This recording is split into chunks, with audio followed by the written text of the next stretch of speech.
Welcome to the slide board. The slide board is another additional piece of equipment that can be used to enhance your regular skating workouts. Slide boards are easy to make and usually cost about $25. Should you choose to purchase your own slide board, you can do so at stores like Kmart and Walmart for upwards of $100.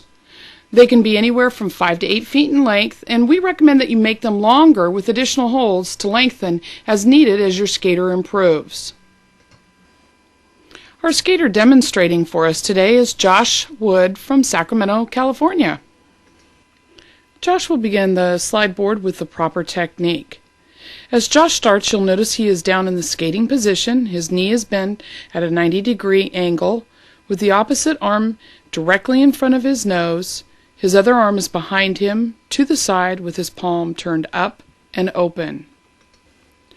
You will also notice that Josh keeps his feet parallel with the board to ensure that his shoulders, hips, and head stay straight. As we move on down to Josh's lower half of his body, if you'll notice that he uses the outside part of his foot to push or explode off the board. Once the push is completed, you will notice that his weight will now transfer or fall onto his new employed foot. This is where the skater aligns his nose, knee, and toes. Once the foot has pushed off of the board, it now needs to circle in behind the skater, coming through the back door, and it returns next to the employed foot back to what is known as the "and" position. This is so that the skater may start the push onto the other foot all over again. In our next clip, Josh will demonstrate some common mistakes made by newer skaters. Notice his toes turn to the inside and his arm swing is not in the proper position. Keeping a close eye on his nose, knee, and toes, you'll notice that the nose stays in between both legs. It never really gets over his employed foot.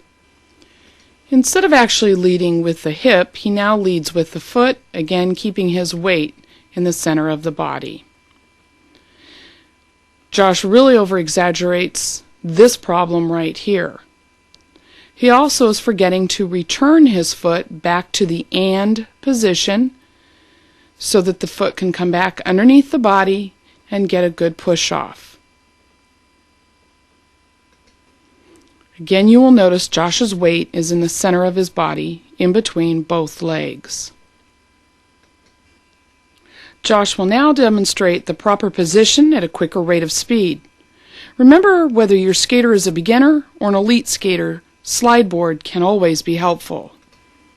And of course, the slide board can be used for skating inside when the weather does not permit you to skate outside. Remember, the slide board is here as an additional tool. Don't be afraid to use it.